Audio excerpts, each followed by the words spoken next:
Hey man, let's go. Oh my god. What? Where did our studio go? Welcome aboard. Is this the ocean? We're at Lake we on a Michigan. lake? More like What? Flake Michigan. Oh my god. Sergio is here today. Yeah.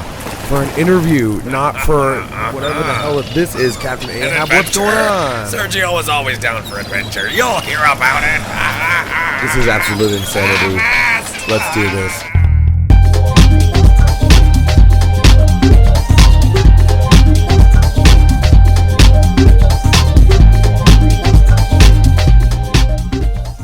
Hello, Sergio, Flake Michigan. I got him right as he was biting into a piece of pizza. I'm gonna make this the intro for sure. What's going on, man? All the people with misophonia are like turning this off immediately. Like, is that Yeah, but then you'll get the foodies. Oh yeah. You know, it's a trade-off. It's a good trade-off. So excited that you're here. I usually start off with a little history of how we met, and then we'll go back into like your history. So to me, we met at Sleeping Village. Yeah. I don't know if you would have remembered because it was just one of those on nights where you're meeting people, putting on a show, shirts, whatever. But I think what really grabbed your attention as far as having a conversation was the review that I did of the band and the write-up. Yeah. I like to do stuff like that just to get to know the bands and to just, I like your stuff to make sure I spelled your names right. So that's a good calling card opening. And then I noticed you guys were actually playing in the city quite a lot. So that's kind of how I found you. And then we met through the shows and hi, I'm Ryan and blah, blah, blah. Yeah. Go a little bit farther in your past. How did you start as a band in Chicago? And then before that, why music and not painting or race cars? That's awesome. Great question. Yeah. I started I've been playing since high school, like just in different iterations of stuff. Been songwriting since I was like 12 or 13. Cool. And, did the high school, metal rock band. And I did at bands in college. And then this current iteration of like Flake Michigan has been a couple years now. And it started with just me like recording like everything and just like having albums of just here's stuff that I've written. Totally. And then just these are the full songs since I didn't have a band. Yeah. And then I just found some people to play with that I was like people that liked the music, and I was like, do you want to play bass on this, and do you want to play drums for this? And then it all came together in this current group of we're a 5-piece right now. We were a 4-piece last December, but I feel like that's when we came back like post COVID. That was like our first like, hey, we're back, and like we added this like saxophone player Austin, who's like just a phenomenal contribution, and like so we've been going for like this is like our second year as this version of us, and yeah, it's like been so much fun, and I really love what we're doing here, and like I guess why music is a great question. I've always been like a creative type, or just like always just like making stuff up, making stories and writing and stuff. So like it just so I always flocked to it. My dad played guitar growing up, and he gave me a guitar when I was a little kid, and I just got like obsessed with like learning songs off the radio, and like I never really took that meant like lessons proper, but I was just like, I'll figure out how to play. That's cool. Californication. Did you learn correct? Can you play guitar? Because I've taught myself guitar, but I tune to a bar chord. Yeah. I do dad fad, but it's F sharp. Very Dave Grohl, right? Of and course. so I can play guitar, but I can't play guitar. So are you like doing the chords and the? No, we're the same. Really? I feel so seen. No. If you handed me a sheet of music, I'm like, great. Luckily, like Austin is went to school for music, so he knows a lot about music theory. So he's our he leads us. Our resident music guy, and so I'm just playing something, and then Laura and Austin, Laura, our keyboardist singer, they understand music. So then he's like, I think that's a sus 7 diminished, and I'm just like, yep. I was like, I just put my hands here, is. and it sounded good, and I was like, this sounds good, and then he's like, you don't even know what the hell you're doing. So you write the music, okay? Yes, by yourself. Yeah. Every track, like every instrument, you do the drums and then you do the guitar, or do you do, hey, here's the guitar and the singing, put some drums on it? So like in the past, it's been like there's like 3 albums that are like just where I did all the drum parts and all the guitar, and but the guitar is just like programmed of just like from Apple, from GarageBand or Logic, of like just like presets, but I would like mix it around and like do stuff with it. Make it because I can't play actual physical drums that well, but like but so even with this new album, like I wrote like 14 songs, and just as demos this time, and I Yeah. had like a version. I wrote drums of like, here's what I think the vibe of this is. Totally. And then I gave them to the band, and I was like, here's what I want to do. And my drummer Art, I gave him a mix that has no drums on it and he asked for that just so he can Totally. like he's gonna figure Play out what on he it, wants to figure do. it out. And then from there we build at that point, and then we come as a full band and like make it like, what does this song sound like as a full band with a saxophone and with keyboards, and so that's been a lot of fun. But yeah, it starts that way lately. Did it, or does it, I don't even know if you're in the middle of this journey, when people want to change your music, alter it, hey, I think the drums should be halftime, hey, I think this would be cool here, were you automatically receptive to that, or are you like, don't fucking touch my perfect song? You know what I mean? Because I can feel like that a little bit, even though genuinely somebody putting in an idea is usually a good idea. It mixes it up. It's a new ingredient into the sauce. But a little bit, I'm like, this is literally my birth baby. Yeah. It came from my brain. Don't touch it. Don't look at it. Don't talk to me. So where are you on that spectrum? Are you change it up, do it all, or you better fucking ask me? I used to be very like, here's this song, and now like, especially with the songs that have already been like recorded, they're online. So I'm like, so I was like, here's Learn this. it. This is what it sounds like. And then but then also when I was programming the drums, I was programming like, what would Art do, which is my drummer. I've been playing with him since like for 18 years now, so we know each other. Excellent. And he knows exactly what I'm trying to do. Yep. And what we do together. And that's great. It is. And so then everything that I'm doing is like, this is what an Art would do here. And obviously sometimes I'm way off, and that's fine. And he fixes it. But yeah, we've gotten in the vein of like, here's the song structure, here's this idea, and then they've got all four of them have like such a great ear for music, so they're gonna say like, here's this idea, or like, I think this needs blank here, because it's like, and they're not afraid to like talk about that stuff. But I think in us creating in this past year, it's been a lot of like just just trying stuff out and seeing what's good, and like, or just like, I'm letting them. I trust that they're gonna. Good. They have way better ideas than I do. Because like, well, I mean, I don't know. I like your music, but I hear what you're saying. Especially as somebody as a trained drummer, right, or whatever, will have an idea, be like, hey, this is how this should work, right? And you can marry those ideas together. That's cool. So that's the process. Now, as a band, you guys have like a lot going on. First off, if it's your full band, it's Flake Michigan. Yeah. And if it's any other iteration, I fucking love this. It's one of the other Great Lakes. Because you're missing a little bit of that. You're not the big, right? Right. You guys played here recently with, it was 3? Yes. 3? So you guys went as Flake Erie. Erie. Yeah. Now, is there an order? Like Flake Superior is 4 members? Or do you just kind of pick it? We haven't, well, like, we did Flake Erie this time, because that was, like, we were assigned a name for each other. So like, Flake Erie is, like, And it's these 3. Is, well, like, our drummer can be like Flake Erie, and then our bassist is Flake Huron, and then our saxophone player is Flake Ontario. Laura is Flake Superior. I'm Flake Michigan. And so like, we have different hats for it. Awesome. So then, because it was just a 3-piece, it's like one of us is Flake Erie, and so I was like, now it's this band. It's this guy's band. That's cool. So it was like, it makes it so much easier. I mean, like, this is something like I've seen like Totally Cash do with like just different iterations of their band, which is not necessarily about like who can play, but just seems like the style that they want to do that for that show. And I love that, and I was like, I do want to play as many shows as possible. So it's like, seriously, and I've told them, and we've talked about like, if we can't make it, we're to figure it out.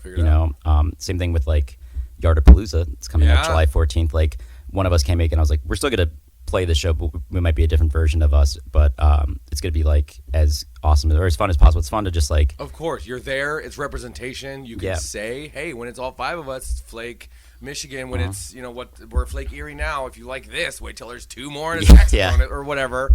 It's really cool. You guys also have an image. You've got the coveralls. I don't remember if you wore the coveralls for the show here. I'd have to look at the pictures. We wore denim vests. That's right. So tell me about that. Is that just an on-the-day decision, or does Flake Erie wear the vests? Flake Superior wears the jeans. You know what I mean? Yeah, we just like run bits through each other, and like we just talk about like what should we do at like what would be really funny. And then that day, I don't know if you caught it, but we were doing a bit where Flake Erie was a cover band that covers Flake Michigan songs. And my God, I didn't catch that. And that's genius. We're the #1 cover band in the UK for Flake Michigan. Then I got to do a British accent the entire show. That is hilarious. But that's only funny to us. Well, we were like, this would be pretty It would have been funny to me when I'm here at the venue at my place, Ohio. Check it out. I'll link it in the description. I'm hosting. Oh, of course. I'm checking You're the busy. back safety, right? I don't, Yeah. I'm kind of security. I'm hosting. I can hear the music all night. Sounds great. I would love to be in that party, but like you've played some big shows, and you know that show's not for you. Yeah. As much as you grow up and you're falling asleep in your bed, and you're 11, and Yeah. you're the rock star, and everything's great. When you're really on that stage, you're not. I mean, you might be having a good time, but you're at fucking work, and it feels like it. Yeah. Even if it's crazy. That's true. Maybe one time in your career you're playing to 1.2 million Russians in Russia after the fall of the Berlin Wall, and your name is Metallica, and you get to just go, holy shit, this is cool. Right. But when you're working, it's work. It's for the audience. That's true. So And you put in a lot of work here, I try too. to. 'Cause I really like this. I like it when anybody shows up. And it's really becoming a little community here. We just had another big lineup. Again, it kind of turned out into a big trans rights night, community get together. It wasn't planned. Somebody said, "Can we play?" I said, "Yes." But they all came together, and I got a lot of emotions from people about how welcome and That's kind awesome. of what. Right? I genuinely just feel like this is pretty basic. Like, open your home, be a good person. Yeah. Be done by 10 or 11 so the neighbors don't kill you, and then wake up tomorrow. And it feels like the bar can be pretty low for humanity right now when you're just like, let's have a cool night. People are like, for real? Yeah. Like that can happen? Yeah. I'm not surprised, though. I mean, like, that's just, to me, that's like kind of what drew me to you, too. Is like, you have Yeah. the same kind of like, you have a very like welcoming energy about Thank yourself. So you. it's like, that makes it not surprising that this is like, My Place is Ohio is like, just is going on its way of becoming like just really Yeah. fun, welcoming DIY venue. you. Like, that's super rad. And I'm like, appreciate that. and I was about to say, like, before we started, like, we're talking about Clay and the photographer that comes as well, Ivan. Yeah, he's new. and that they're drawn to the place On their own. It's like kind of like if you build it, they will come type Seriously, thing. You know, which is genuinely cool. A lot of people will tell me that you create a really cool atmosphere here. Yeah. I'm like, I do my best, but the people that fill these rooms are the ones that, you know what I mean, oh, make 100%. it. Yeah, Woodstock looked tight, but we burned it to the ground in 1999 because the people weren't the greatest that time. Even though Woodstock itself is a loving and enjoying community thing, or was, so I'm still constantly worried. Flake Michigan comes in one night and they're just balls to the wall. They've got pyro. They're fucking done. They're ready to go, and you know what I mean? It's been fine. You guys were genuinely kind, and everybody, even hardcore bands. That trans night we had on Monday night with like Sawamura, No Hitter, Godot was another big one. There was Estrus, Estrogen Molotov, and Clouder. Got them all.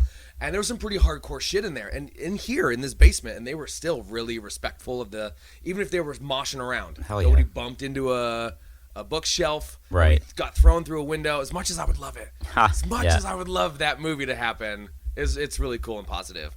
But let's get back to you, because I have questions about the way you write music. Yeah. You are, or at least the band is highly referential.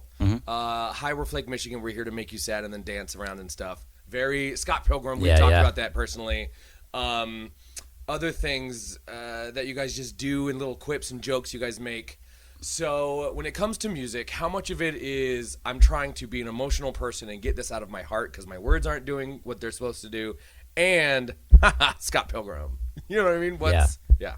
it's a healthy blend. I mean, like I have a like a note in my phone of just like song ideas or song song ideas for the future, things I want to write about, or sometimes a line will come up and I'll just like, I need to write this down, or this idea exists, or like this experience happened, I want to unpack that thing, right? And then at the same time, I also have like a note on my phone of just entitled band bits, and they're just like funny things that I want to do on stage, or like it'd be funny if blank, right? And I think that like matching coveralls. Yeah. Hilarious. I think that's so funny. Dude, And I loved it. Yeah. I mean, the Sleeping Village show, that's where I saw you guys were like all in your coveralls. The 5-piece was great. You had I think it's Aurora, about the greatest city in Yeah. Chicago, Aurora, Illinois. You have this whole thing already going on. Yeah. When did it turn from like, I want to write some songs to now you've got like production and things that you're going to do every time. And Yeah. I don't want to, shtick, I feel like is the wrong word because it's not like, coveralls, get it? See you next week. Right. That's yeah. But it's like an idea that you had. So yeah, tell me about it becoming, ooh, this. Yeah, I think it comes with like all five of us being like having the same sense of humor about something too, and so like we riff at in practice, and I think every band like riffs in practice all the time and just like does if you're friends, yeah, and like just does make up songs or stupid jokes and stuff, and I was like I want that like translated to there. Like there's a practice that every song we'd finish, I'd immediately go into Toxicity by System of a Down. Hell yeah. For no reason, or no aerials. I go like no, and I was like, we need to just start randomly going into like just fake covers, and we started doing that with when we were at G-Man. We sometimes go into Hoopa Stanks The Reason, because it's like just really like why, but it's like it's funny to us. So I think as long as like we're laughing and like we're having a good time, that's kind of like my idea of it is like it's like that'd be like a good idea. It also like gets people are like, I think like people spending money and taking time on a Friday or even like especially on those like Wednesday shows. It's like Wednesday at like 11 p.m. and you're here and you have to wake up early. Like I want to make this like as entertaining for you as possible, so that I'm not like so I'm not like not like being self-deprecating doesn't work for me. Like it doesn't come off right. So it would just suck if you paid money and then I'm just like, yeah, whatever, we suck. And it's like, I paid to see you, like you want to make it sound. So like, I think us is like, especially that bit about Aurora, Illinois. Like I was talking to my drummer and I was like, or Art, and I was like, we should just pretend like all these songs already exist and they have existed. Like that was the first time we played Aurora. That's so fucking funny. Like there, and I was like, this was the first time I'd ever seen you, heard of you guys, and I thought this song's been played for 20 years. No, that's so funny. that was the first. Yeah, that was the first time. Oh my god. Yeah. So I don't know if I got a chance to introduce you that night to Wyatt. Well, shout out Wyatt, Zep Cowboy. I talked to him online. Great Instagram. Great follow. Yeah. Yeah. So we were there for Dollar Beer Night, and we both caught you. And he's more of a, obviously Led Zeppelin. Yeah. That kind of rock area is his thing. And we were just talking, and then you guys went up on stage, and we both were just like, what the fuck? Oh, that's awesome. Great energy, great sound, really cool. Because who's your wind player again? Austin O'Brien. He has like this digital saxophone thing. I took pictures of it and like sent it to all my gearhead buds. Right. Like it doesn't even have keys. What the fuck is this thing? That thing is crazy. It's really cool, really good energy, really positive stuff. Now, the reason you write music, are you just creative and fun and life's going okay? Are you deeply sad inside and you're translating through music like most of us? Little column A, little column B. What's the drive behind the creativity? Is it fun or is it healing? Wow, it's a great question. I think it's both. Yeah.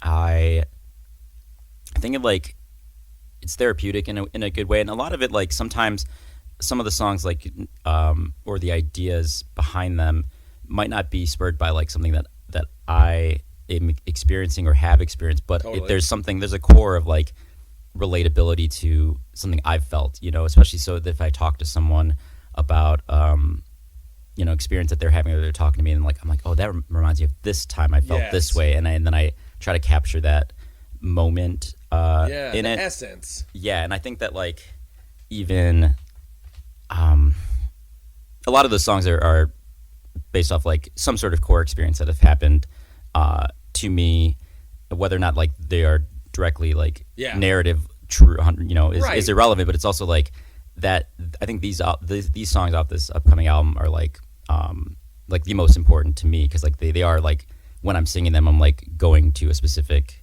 moment in time. Like there's a song called The Metro, and we like want to play The Metro. That's like just been a childhood dream, Totally. And G-Man is as close as you can get. Yeah, that's awesome. And I think and just singing that song is like I wrote that during COVID, and I was just worried that like I'm never gonna play Totally. on a stage again.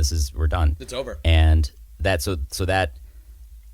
that song always like I'm now in an emotional part of that is like then I'm like singing about that experience, you know. So it is a lot of that, you know. I think that like taking, and I think that even when I go through like song ideas in my phone, it's like either I'm taking moments or I'm experiencing something or watching someone experience something. I go like, oh, I wrote a lot of songs I've written for something coming up is like through a perspective of someone else, and then I'm kind of just trying to take the shoes of someone who like experienced me in a moment, right? So I'm trying to do that, and so it is a lot of column B more than column A, but I think it's been really helpful too, especially because we try to like for some of our live songs, like I want to make it like as energetic or like catchy or upbeat as possible, despite there being like just really sad lyrics that we're talking about. There's a song about losing custody of a dog, and like in a relationship. I don't know if you've ever been in a relationship where like you had a shared. She took the dog. That and like just missing a dog, but it's like very just like upbeat dancey song about missing a pit bull, you know, and like that's the kind of stuff that I like to write. I love it. It's great juxtaposition, and it can help you kind of as a listener work through stuff like that. There's definitely upbeat song. I mean, God, pick a Bowie song, and it's probably got some deep psychological thing to it, and you're like, Starman, 100%. So you mentioned this new release you got coming up. It's an EP or an album? It's a release. It's a record. Okay, you're releasing a record. It's like collection. You said you wrote 14 songs. Are they all on there? No. Okay. 5. There's like 5 to 8 songs depending on how many we can have on this record. Totally. And then half of that is saving that for the next one. Nice. So we got stuff in the bank that I'm really excited about. Anything that's in your live rotation already, or is these all brand new? Yeah, a lot of them are in the live rotation already. So like a lot of them like that you saw at the January 2nd Sleeping Village show. Yep. A lot of that is going to be on this record, minus like there's like one new song that we played at the G-Man Grocery Store Roses. That's going to be like that one's going to be online for the first time. But everything else like has been heard before. Yeah. Like via some of the live albums that we put out. Awesome. Yeah. So really quick, because we've touched on the Sleeping Village show a couple of times. That whole show was recorded and it's on Spotify. Yeah.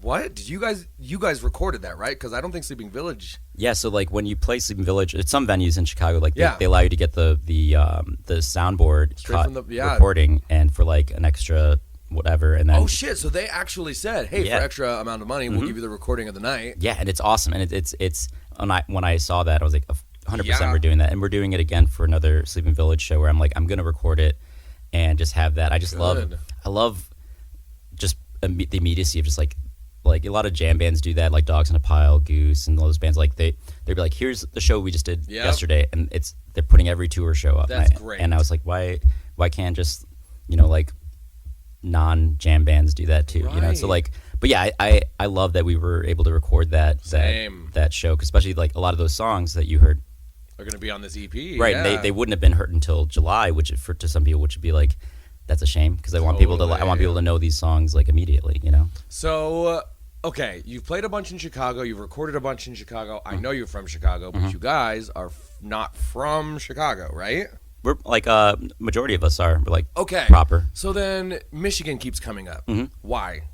Oh, like in Flake, Michigan? Yeah, like literal. Yeah, the state Michigan. Does somebody live up there? Is that where you're from originally? No, I think it's just a fun. That's hilarious. Yeah, like okay. I thought you guys were based far. I was like, he's gonna take him forever to get out here. Oh. I hope he wants to do this. That was actually I just so happened to be in Michigan yesterday, but we have we're just all Chicago Chicago born and raised people, and I think like the name Flake Michigan came about with our singer Laura, who like just recently joined the band like officially like in this past December, and we wanted to like years out, like probably 7, maybe a decade ago, we wanted to play together. I wanted to be in a band with her like since I met her. Yeah. She's amazing, and she kept flaking, and then I was like, then we were texting about it, and I would just try to come up with puns about it, and I was like, you're such a flake. You're Flake Gyllenhaal. I was like, you're the queen of Flake Michigan, and then I was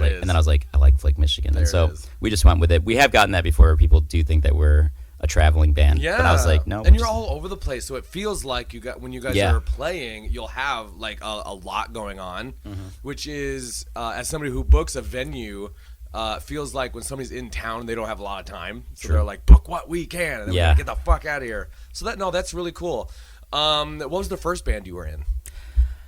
First band I was in was a metal band when I was 15. I didn't really know how to sing yet. Of course. And actually, I had a band name before we had the band. Was it? It's Kung Fu Fetus.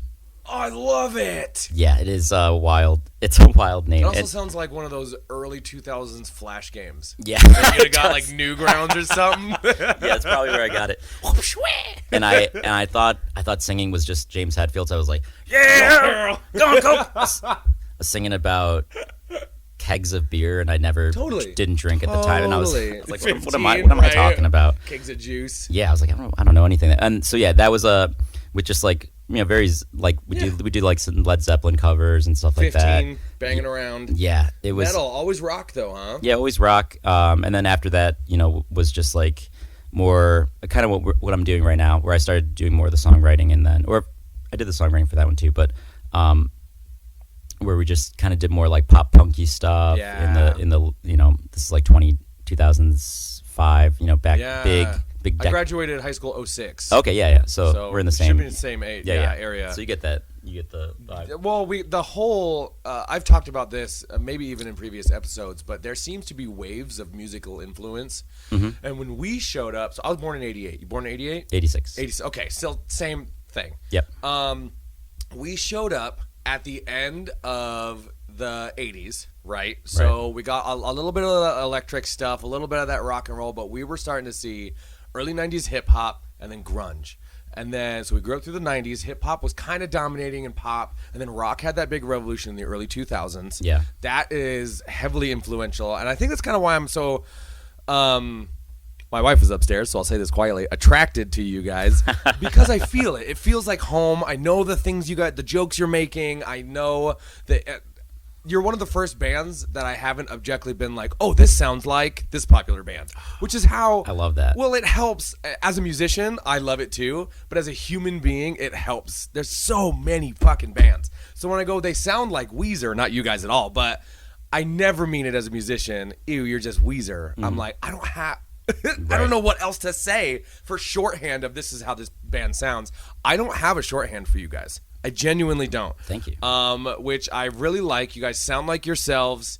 I like that you have a spread of instruments. Mm-hmm. There's a like a math rock metal band called Thank You Scientists. You ever heard of them? No. Totally fine. Very math, very extreme, but they have a horn section. And it just having that saxophone, even when they're not here. Yeah. Having that space for something. And maybe I just know you guys, so I knew when there's a three-piece, there's usually a saxophone or something cool. Yeah. But it's a really cool spread. It's a really cool mix. I think you guys are doing great things. So we've talked about your upcoming release. Now shows. You were working on. We'll talk about Yardapalooza here in a second. Yes. But you have a show before that. Yeah. Yeah. We have a. First of all, thank you for the kind words about. You're welcome. I think that of course. I think that saying that it's hard to say what we sound like is a huge compliment. I think that's. Thank you. I don't have. I think that's a hard question to answer for me. Because I also don't want to put a label on something and then, we can't play this song because we're this band. Yeah. You know what I mean? If we're like pigeonhole yourself. Yeah. If we're a ska band, then we can't do this. Really can't do sad hardcore metal. We can't, or we can't do grungy acoustic cry music. 100%, and all those things can't exist. And I could genuinely see Flake Michigan dropping a metal song, or just you sit at the piano and you do some fucking Billy Joel. Yeah, you know what I mean. Whatever you feel, I like that. I feel like whatever you're going to create is what's going to come out. Mm-hmm. Even if bands sound like other bands, to me they'll still sound like themselves. It's their music. But I just if I say Dave Matthews, I'm like, no, that's too Yeah. That's too much violin. You sing better than Dave Matthews, in my opinion. That's huge. But you also seem more explorative in your creative Yeah. output. I really wouldn't be surprised if I heard you go "Brrr" one night, just because you're like, I was feeling that.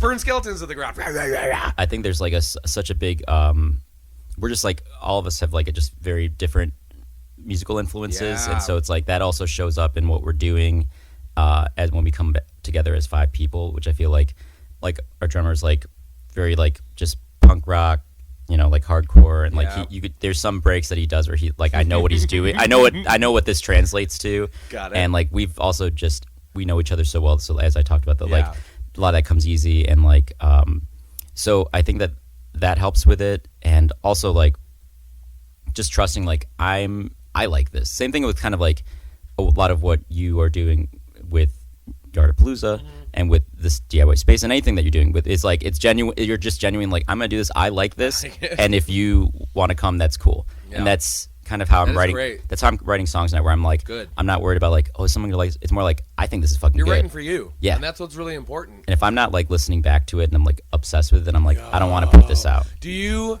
So I write my own music. I do all the tracks. I listen to it. I edit it. Blah blah blah. When you write a song and you like it, do you listen to it over and over and over and over? And it's not like oh look at me, I'm so great. Right. I wrote what I like, and I fucking if this was somebody else's song, Yeah. I'd probably listen to it over and over and over because I like it. Cool. I'm glad I'm not the only one. 'Cause No. and then I'll do it until I hate it almost. I'm like, I don't want to listen to this song again. Now it's time to play it and gig it around for years. I always think about Metallica, where I'm like 40 years of the same 10 to 20 songs. As much as they're like, we love it, big smile on your face.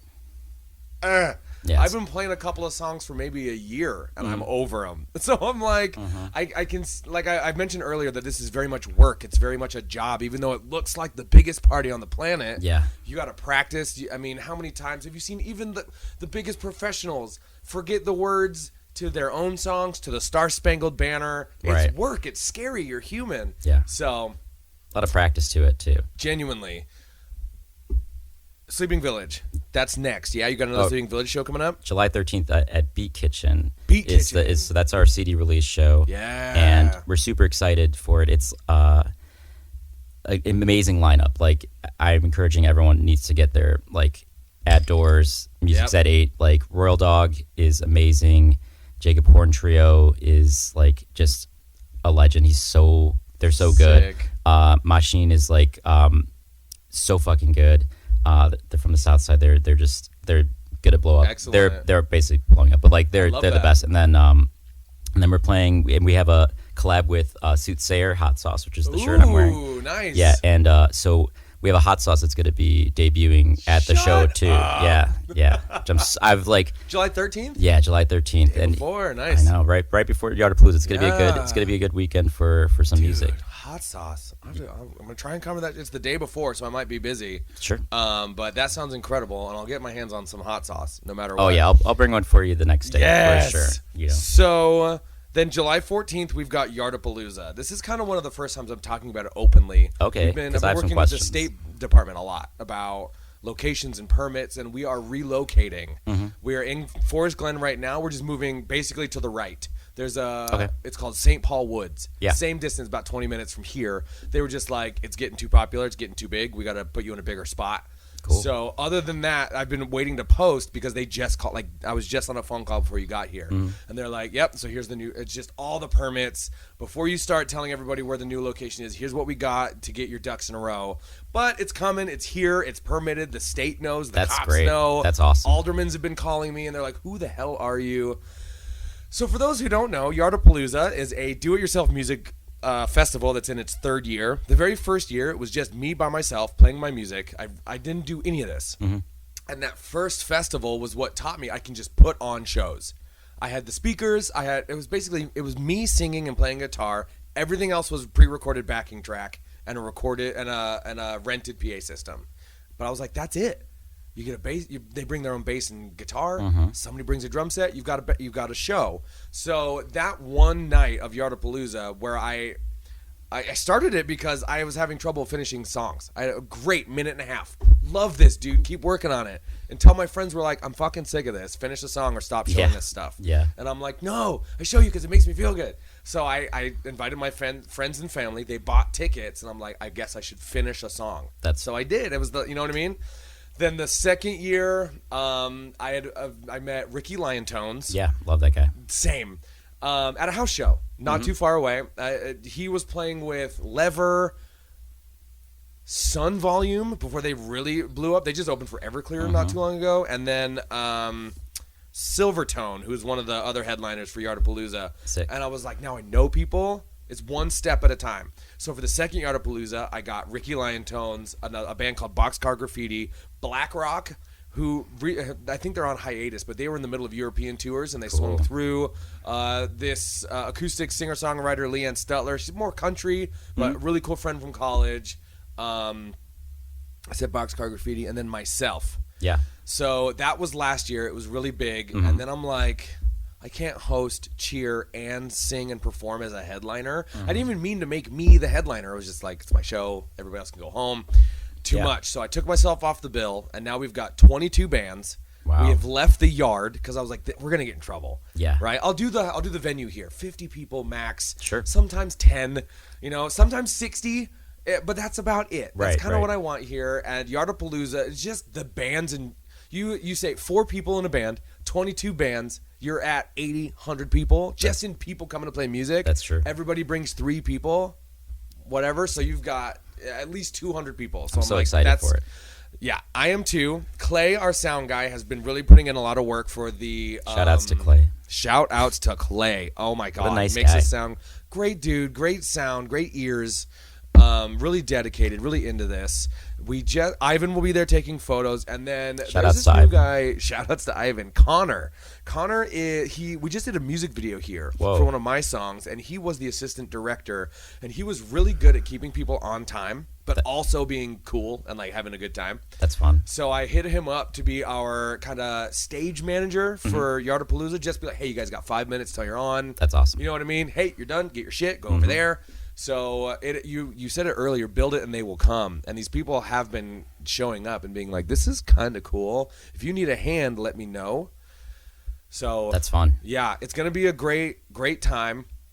Mostly local bands, but there is one band. Can we talk about that? The local bands? No, the headliner? Yeah. Yes. So the headliner is the side project for the Dead Kennedys. Their current lead singer, Skip Greer, joined the Dead Kennedys in 2008 as their lead singer. He's been their longest serving lead singer since then. Yeah.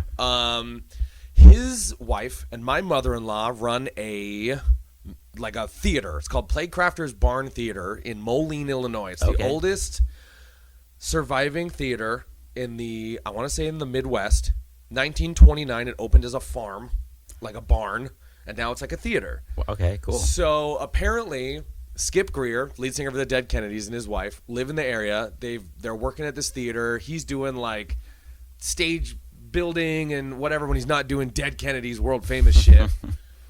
So, and like, they all know him. My wife and her friends, they've all grown up with him and whatever. So, all of a sudden, my mother-in-law, she likes my music festival. She's like, this girl I work with, her husband's in a band. You should really meet him. And I meet him, and he's super kind. That's awesome. Tells me about the Dead Kennedys. Yeah. Talks to me about, like, when you're on stage and there's 40,000 people and you're the Dead Kennedys, you shake your ass a little bit, and they go nuts. Now, he was about to be in a play for the first time, and he goes, I'm the only one speaking in a room. If I mess up the line, that's way more embarrassing than 40,000 people. You can flub lines, you can and get yourself through it, and they're going to have a great time. But if you're the only one in a room of 100 people talking, that's scary. He was like, that's way scarier than headlining in Australia because they're already hammered. They're already having a good time. So, yeah, really cool dude. So the Running Man is the band. They're his like hometown friends. They all came and supported him at this play that he was just at. Harvey is the name of the play. Yeah. I had one of my coolest moments. I got him a bottle of Johnny Walker Gold as like congratulations. I'm not cool. I don't have tons of money. It was like, but I was like, this is a moment to be cool with somebody who's had like Dave Grohl in their phone or whatever. So I got him a bottle and he loved it. It was the coolest moment of my life. And his hometown friends, they all turned and looked at me and I just went straight idiot. Hi, nice to see all of you. It wasn't even like a starstruck thing. Yeah. It was just like, this is real. These are cool. I wasn't prepared for the cool thing to work out. Right, like when you ask the girl out and she says yes and you go, yeah, shit. That's the equivalent. That's never happened. I don't know what to do now. I haven't gotten this far. So he's really into it. Their band is really cool. They're very punk. And what I love about it is they're one of the first punk bands since, I'm going to say like 1991, that doesn't sound like they have a Green Day influence. Okay. That pop punk isn't in them. They are straight punk, and it's really cool. Yeah. As much as I love pop punk, I'm there for it. I was there through the whole thing. Yeah. You just don't hear post Green Day somebody who's never been influenced by Green Day. Let me ask you: did you, when you gave the bottle to celebrate as a thank you or as just like a congrats? Is that also the time when you pitched Yardapalooza to them? So the first time I had met Skip, we just kind of sat in a bar and we just chatted about life and when you're shaking your ass and blah blah blah. I mentioned what I was doing up here. I'm doing a little bit, kind of just getting started. I don't have anything that's going to impress you yet, but we're working on. I have a music festival that's really small. I just started a venue. I'm playing a little bit. If you guys ever want to do something as Running Man, hit me up. And it was just kind of like a casual whatever. Sure. So I swing by and I go to see the show because, I mean, my mother-in-law also is the director. She put it on. Yeah. And we love it. It's really cool stuff. It's a really cool theater. Swung by, dropped off the bottle, said hey, said congratulations. He brought it up to his band right then. He was like, hey, this guy's in the Chicago doing a bunch of music stuff. We'd love to come and play something sometime. And I'm like, there it is. Hell yeah. Still play it cool. Right. Great. I'll hit you up. And then, started hitting them up online. We tried to get a show together at like Liars Club or something. I was working with Ricky Lion Tones to just, because the brick and mortar game is tough. I was impressed that you guys were already playing Sleeping Village. I can't even get a no from Sleeping Village. And I mean, that's just, how it is in the city. It is. It is the toughest part. So I couldn't get I had the lead singer for the Dead Kennedys as like we're ready to play a show, and nobody would do it. So I was like, hey, maybe I can host at my venue or my music festival. Sorry, I didn't get anything. A couple weeks later, we'd love to do the music festival. Done. So then I already had Lever and Silvertone as my headliners, and I reached out to Lever, and I'm like, hey guys, I just hung out with them at their Edelweiss, real close to Sleeping Village. Yeah. And I was like, look, I hate to do this to you. I gotta bump you. I cannot put the lead singer of the Dead Kennedys as like a midday. Sure, no, right? I'm sure. And again, not his call. Right. He just showed up and whatever. But they're really good. They're really practiced, experienced. And I thought it would be cool if people got the chance to meet him. Not that I'm going to shove him into the crowd, but if he's there at the end, the people who are there at the end of the night are the cool ones. Yeah, of course. You're right. So I'm so excited for that. I'm really excited. Their music is great. Running Man, Silvertone, Lever, Flake. What are you guys coming as? Flake Erie? We're Flake Michigan. Flake Michigan. You keep the name this time? Yeah, we're going to be, it's going to be all of us as far at as Yarda? As far as sick. I know, unless like our bassist might have worked, but I was like, we'll just do.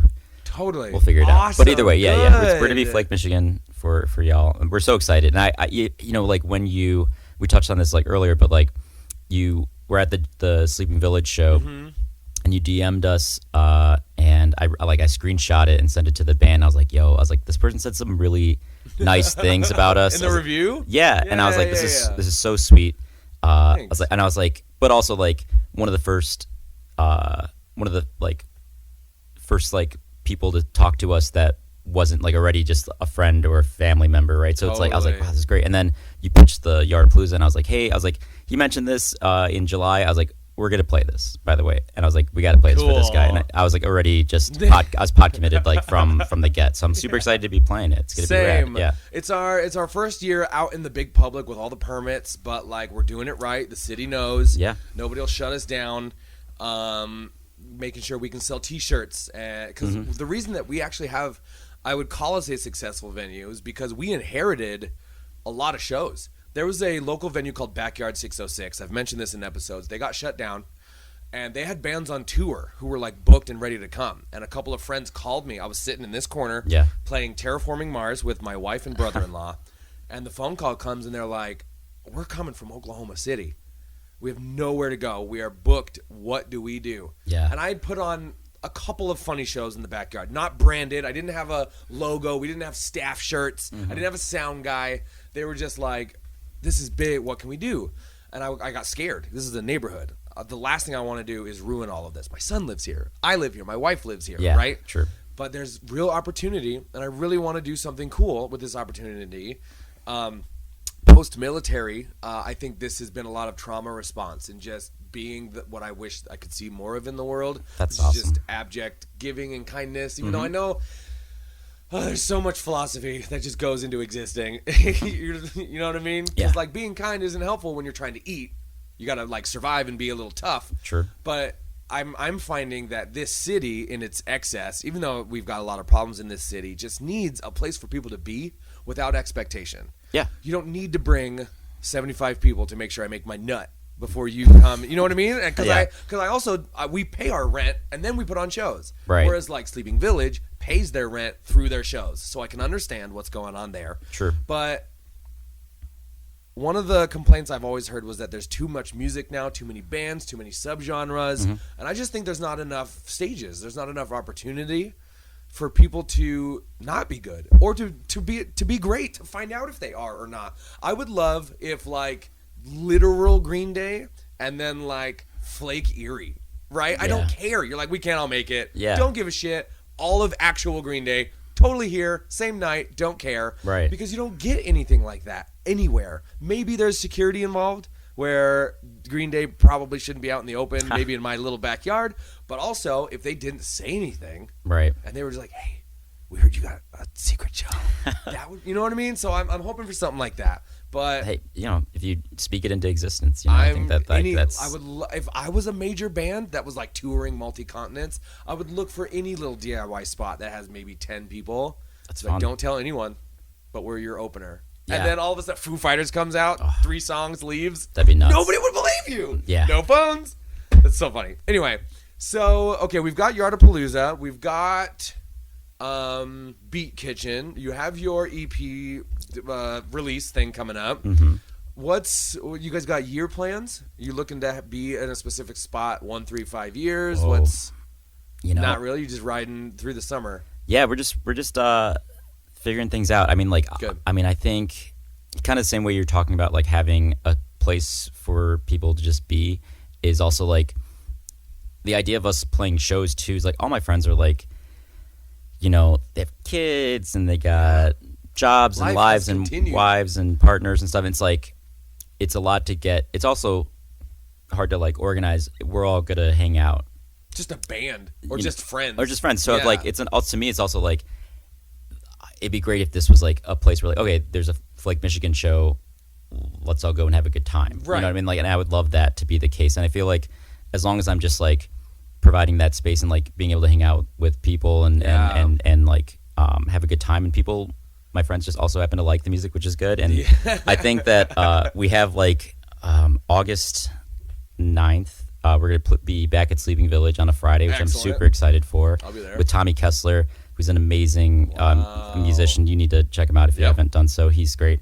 And this band, Middle Sister, they're cool. And they and so we got that going, and we're just waiting on emails and figuring out what the end of the year is going to be. But like a year from now, I just hope to be doing like, this, like whatever comes to us. Honestly, like we've been really grateful to be both like meeting a lot of bands that and wedging ourselves into that community of like, hey, like you guys are cool. We're cool. We're cool too. Let's We're go like cool trying somewhere. to be friends with everyone because everyone is just, there's so much talent here.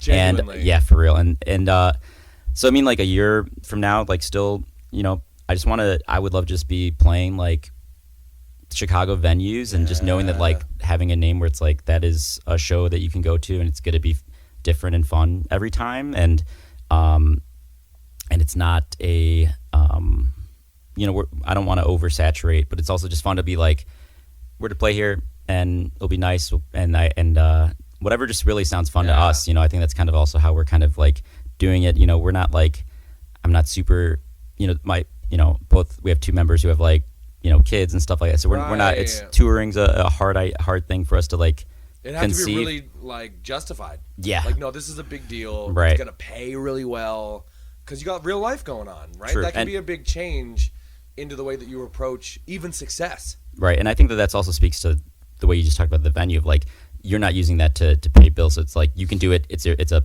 passion. Same thing with this. Like this is not. I would love if it paid the bills. Oh, of course. I think that'd be the dream. But so, or it's already here, and it's yeah.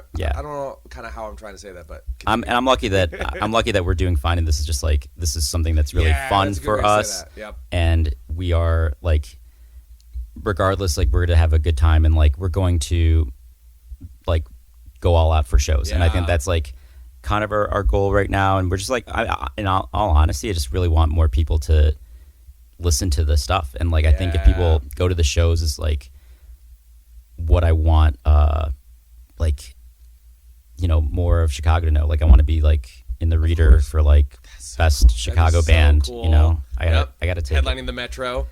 That's the end goal. Give it time, my dude. I genuinely think you guys are headed there. That's when I can retire. At least playing the Metro. I don't have to headline it. But yep, absolutely. I would agree with you. Okay, I have one final question here for you. Uh-huh. What was the first album you ever bought with your own money? Whoa. Like it was on purpose, wasn't a gift. I have money in my pocket. I'm at a store or digital, and I'm going to buy this. Wow. For example, mine was Kid Rock's Devil Without a Cause, edited from Walmart. Because that was what was happening. It was my first, like, this is mine.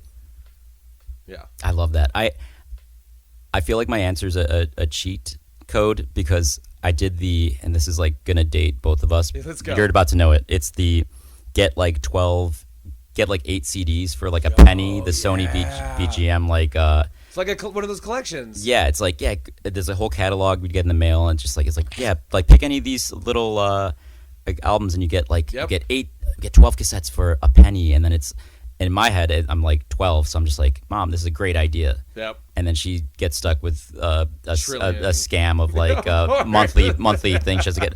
But like that was the first time I was like, was it penny? So it was $1 or something, so I can afford that, right? But then it was like all this really fun, like Jagged Little Pill was on there.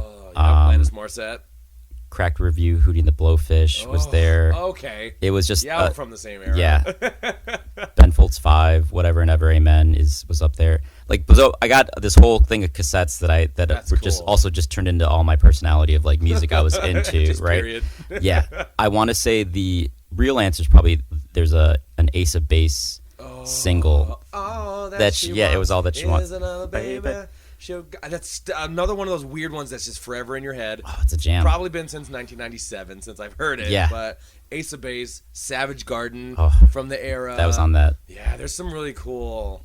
I think like late a lot of 90s, mid 90s. A lot of people when they're 12 or 13, like that's also when they start having tastes in things, or they start realizing that things are good. Agree. And I feel like, or that's when you start realizing, oh man, music's so great, or I love blank. Making your own choice. Yes. You listen to what's on the radio. Sure. I like this song versus this is my music. Mom doesn't like this. Right. Mom does not like Limp Bizkit. Yeah, and we talked about Green Day, Dookie, which is like that was a very seminal. That was a life changer for me, and like songwriting too, just like that whole obsessed with how Billy Joe writes. It's funny that I don't hear any of these influences. Like maybe I can sense them in your personality, but in the music, I don't hear Green Day. No, you know what I mean? That used to. I mean, that was like. That's where it starts when I was 12, and then like there's some blends over time. Yeah, like Dave Grohl is a big influence. Ben Folds, totally. Some John Mayer, though some people don't like John Mayer. I like John Mayer. So you're more influenced by like individuals than say an entire band, even though that entire band and like Death Cab too, which is also just like Ben Gibbard. Yeah, so those are yeah. No, that's really cool. That's really cool. Yeah, because you seem to be the influential person, or you are Flake Michigan, right? So it's like you, and then everybody joined you. So that makes a lot of sense. Same with like Dave Grohl. Yeah. Even though he was already, and not that they weren't anybody. Right. Not that Taylor wasn't already jamming for Alanis Morissette on her Jagged Little Pill tour. Yeah. Not that Pat Smear wasn't already, a fucking punk legend. Right. it's just that main pillar, and that puts a lot together into perspective for me. But Sergio, that is it, my guy. Thank you so much for coming in and chatting. Can't wait for Beat Kitchen July 13th, Yardapalooza July 14th. Do you have a release date for your the album release? Yeah, the album's gonna be on Spotify sometime after July 13th. I don't like they'd always like that's the release show. That's yeah, right. So that the release we'll have physicals copies on the 13th and the 14th if y'all come out. August 9th we'll be at Sleeping Village, and then we'll be mostly on Instagram at Flake Michigan. We have a TikTok that I only got just so I can hold on to the name Flake Michigan. It's perfect. Yeah. So check out all the links in the description. In about a year or two, check out the Billboard Top 50. You'll probably see their music up there. Sergio, again, thanks for being on here, man.